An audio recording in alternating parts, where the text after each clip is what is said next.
आज दूसरी बार मैंने यहां पर आकर के देखा है, पिछले 7 वर्षों में जो परिवर्तन यहां पे हुआ है, वास्तव में एक वीरान जगह को टूरिज्म के, वर्ल्ड टूरिज्म के एक बेस्ट डेस्टिनेशन के रूप में कैसे स्थापित किया जा सकता है, यह स्टैच्यू ऑफ यूनिटी और सरदार सरोवर के तट पर हुआ विकास का यह कार्य और उसे विभिन्न प्रकार के टूरिज्म के मैप पर ला करके आज भारत प्रकाश पर्व के माध्यम से जो एक कार्यक्रम यहां पे प्रारंभ हुए हैं, यह उसका एक उदाहरण है।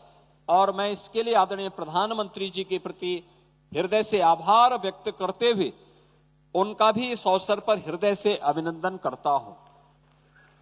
बहनों और भाइयों, आदरणीय प्रधानमंत्री जी ने देश के अंदर विरासत, विकास और गरीब कल्याण की एक नई परंपरा को आगे बढ़ा करके भारत की वर्तमान पीढ़ी को न केवल एक नई प्रेरणा दी है, बल्कि भारत को विकसित भारत के रूप में स्थापित करने का एक विजन भी दिया है। काशी में काशी विश्वनाथ धाम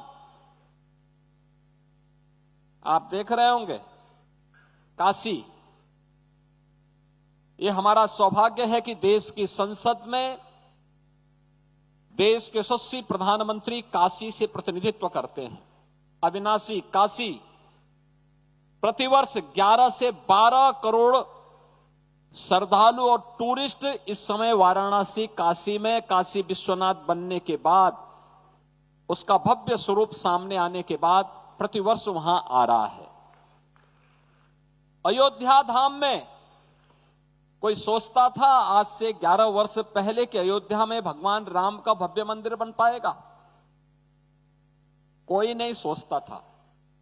हां, राम भक्त आंदोलन करते थे, क्योंकि आंदोलन, ये अभियान 500 वर्षों से निरंतर बना हुआ था, लेकिन आस लगभग छोड़ चुके थे, क्योंकि कई पीढ़ियां थी जो ये आस लेकर के चली गई कि अयोध्या में राम मंदिर फिर बन पाएगा। हर एक के मन में एक टीस होती थी, कब ये बनेगा। लेकिन जो दूसरों के लिए संभव था, उसको मोदी जी ने संभव करके दिखा दिया। अयोध्या में भगवान राम का भव्य मंदिर का निर्माण भी हो गया। आज अयोध्या दुनिया की सुंदरतम नगरियों में से एक हो गई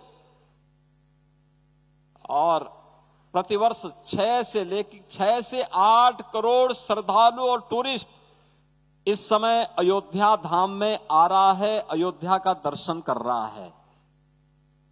मथुरा वृंदावन हो या फिर उत्तराखंड में केदारनाथपुरी और बद्रीनाथपुरी के पुनरुद्धार का कार्य,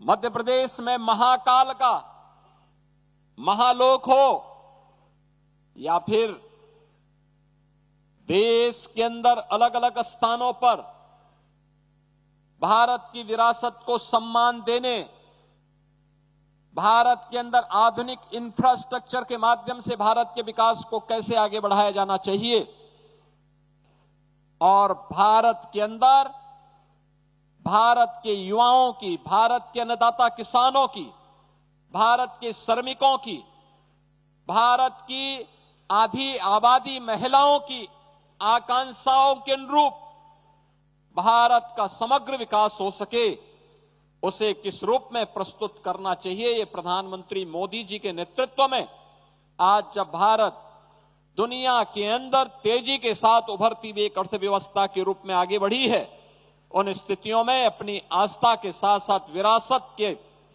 सम्मान को कैसे बढ़ाना है, स्टैच्यू ऑफ यूनिटी उसका एक बेहतरीन उदाहरण है। अभिनंदनीय और अविस्मरणीय क्षण हर भारतवासी के सामने प्रस्तुत करता है और इसके लिए हर भारतवासी प्रधानमंत्री मोदी जी का कृतज्ञतापूर्वक आभार व्यक्त करता है।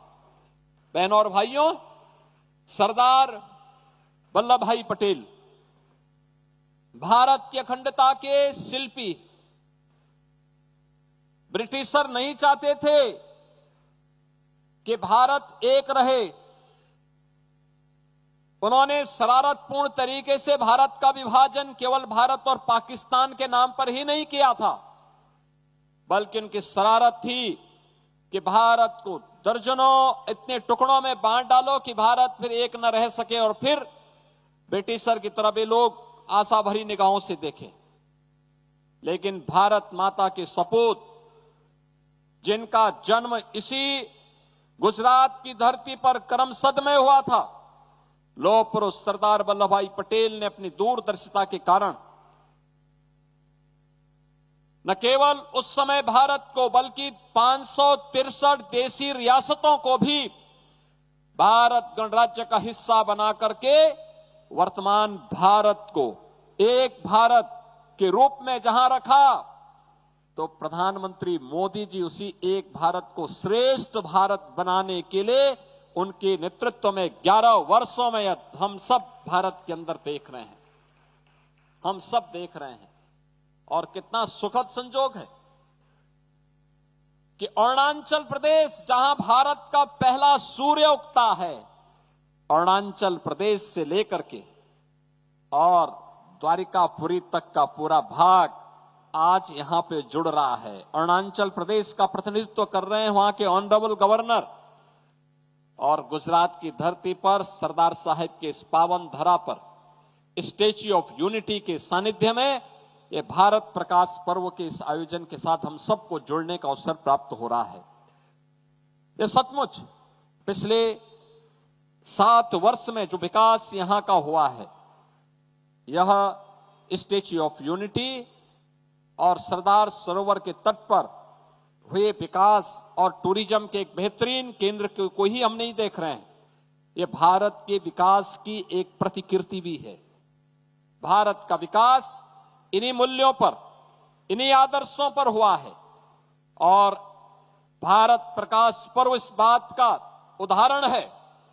जैसे सरदार साहब के समय में, उस समय कुछ रियासतें ऐसी थीं जिनमें जूनागढ़ का नवाब और हैदराबाद का निजाम, जो भारत गणराज्य में आने के लिए आनाकानी कर रहा था, लेकिन सरदार साहब ने कहा वे प्यार से मानोगे ठीक है, नहीं तो दूसरे भी तरीके हैं मनाने के लिए। और आपने देखा होगा कैसे उनको यहां देश छोड़ करके भागना पड़ा था।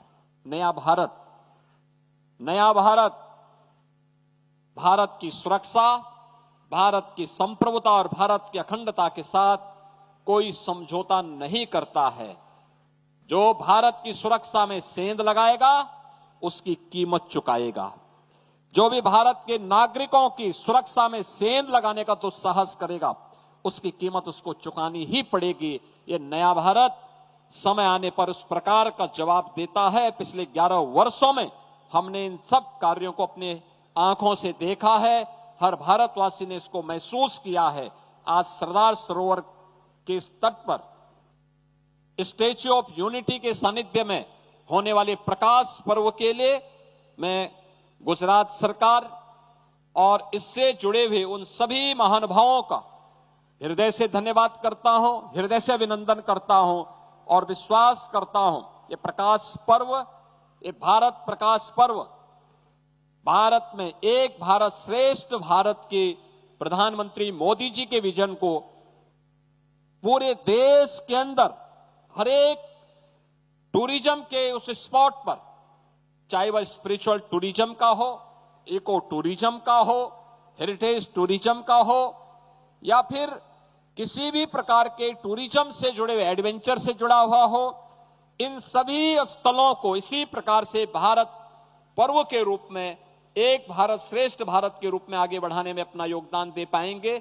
मैं एक बार फिर से इस पूरे अभियान के प्रति अपनी राज्य की जनता की ओर से, उत्तर प्रदेश सरकार की ओर से अपनी शुभेच्छा व्यक्त करता हूं, अपनी शुभकामनाएं देता हूं और भारत प्रकाश पर्व के प्रति अपनी मंगल में शुभकामनाएं देते हुए इस कार्यक्रम के साथ उत्तर प्रदेश हमेशा एक सहयोगी राज्य के रूप में अपना सहयोग और समर्थन देता रहेगा।